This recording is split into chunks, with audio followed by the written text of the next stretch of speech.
Jimmy got here in the middle of it. We know it went well, but how much more could you guys gain by having a whole off season with Jimmy and everyone, and kind of put this all together a little, maybe a more kind of complete way going into next season? I feel like everything was put together already.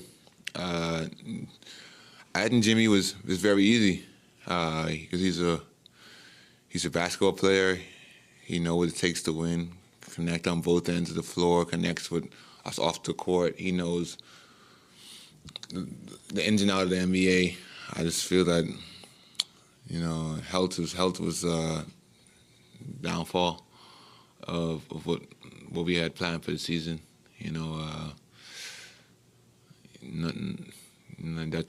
That's you never know what could happen if 30 was out there.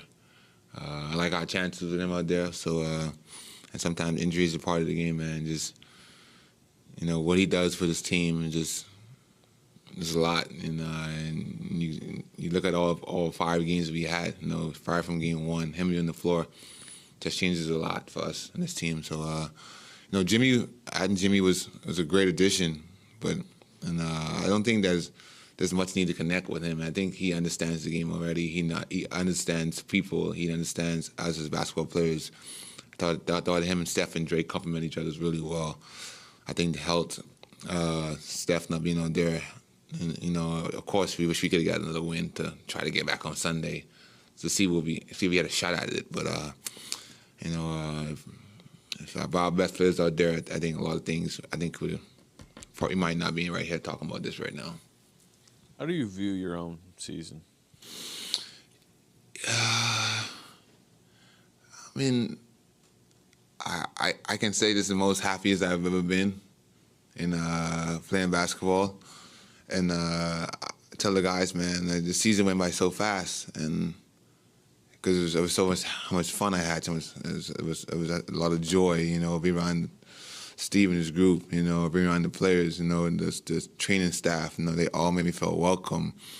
And I feel like it went by so fast. And like most teams I've been to go on, it feels like it was very long, like when I'm getting out of here. But this organization, I never felt one day like I gotta wait for summer, and like I'm really mad I have to go enjoy summer because basketball was so fun. Meaning basketball was so fun. Preparing every day for a playoff game was fun. And I really enjoy being here, man. How do you view your future here? I mean, you're under contract, obviously. I mean, keep it real. Like, you understand, you see the value of space for this team. We just keep it real. Like, that you can't be Steph one out there.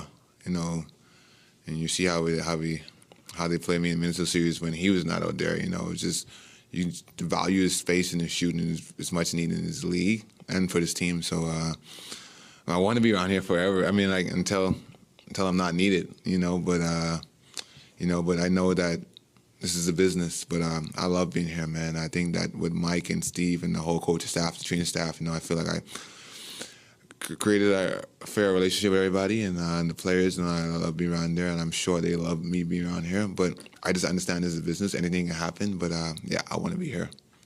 You obviously were attracted to this place last summer, and they hadn't played as well as they did this season. What kind of, I know you like everyone on your roster, but there's always changes. Do you sense that players around the league would be very interested in joining what's going on here? Oh, no, man. I mean, this is a great place to be at. Off the court, on the court, they're the best organization in the NBA by far. And I don't see why guys don't want to play with a guy like Steph that gravitates so much attention and all defensive players like Draymond that can clean up a lot for your defense. And him quarterbacking, just understands and playing chess back there. I don't see why guys don't want to come here and be a part of a championship organization. And because like I said earlier, 30 didn't go down. Like you just never know what can happen. And you can't dwell on that. You just gotta move on. But I don't see why players around here, I'm in the league, don't want to come here and play. But it's a fun deal, man. It's a lot of sacrifice, but it's a fun sacrifice. But this is the largest role you've played in the playoffs. I think in one game you had more shots than you had in the last time you were in the playoffs total. What did you learn about your game and where you need to grow as a player from this experience? I think what I do as a player is very simple. I'm at the age of going to my 10th season. Like, I already know what I do. There's nothing that I need to do different. And you try to, yes, you can try to add on your game, but I know what I'm needed for. And it's spacing, true spacing. Is when the ball comes to me, you have a wide open shot, knock it, and move it, and just play defense and just keep guys in front of me and be solid. I think this playoff, I made it probably a tremendous step on defensive end, just trusting myself and just knowing that playing meaningful basketball and how important it is that if I want to be on the court, that I got to keep somebody in front of me. And of course, make shots. That helps too. But you don't be a liability on defense where the opponent feels like they got to come attack you every time. And I feel like I stand my ground on that, and I showed everybody no, I'm not like a teddy bear there. It's going to be a tough matchup, and just me just making shots and just try to keep us in games and just keep the space and keep them very honest as well, so Steph and Jimmy can be able to work. Buddy, you and Jimmy created quite a few viral moments. Yeah.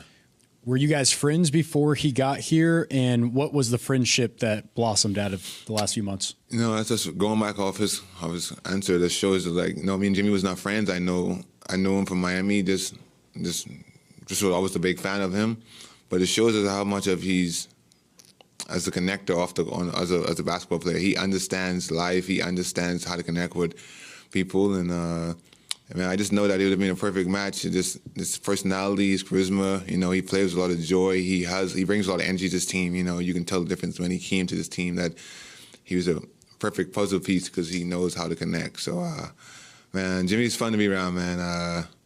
I'm just part of. I will be able to experience this with him this short time, and hopefully we can have a lot more memories coming this summer and next season. What did you see from Podziemski? You know him well. Your loggers near him. So obviously had the tough series, tough playoffs, and then he starts hitting shots, starts doing what he did last night. What did you learn about him? He's an annoying little brother. Nah, VP man. This NBA thing, man. Everybody wants you to play so perfect. They want you to be perfect every time you come in the court, and just not it. These games are hard, man. The situation you put in is hard, and second-year players is coming upon the fire to be the point guard and run the show and score. It's a lot, and everybody goes through learning curves, learning periods, and I think with VP, he works so hard. I know that he's going to overcome everything, and you saw last night. Takes time and takes rhythm and takes feel, and you got to grew their confidence. And of course, if he had another game, he probably would have showed the confidence build up because he's a confident guy. But he had a solid season, man. He's one of those guys. He's an intangible guy. He does everything well. He rebounds well. He's the guy that's going to take charges. He does all the little things better than everybody, and that's why he's out there. And he makes shots. He knows how to run offense. He just wants to play basketball. And having a guy that is a great intangible guy, you need on your team. And he's been that intangible guy for us all season. He does it at a high level.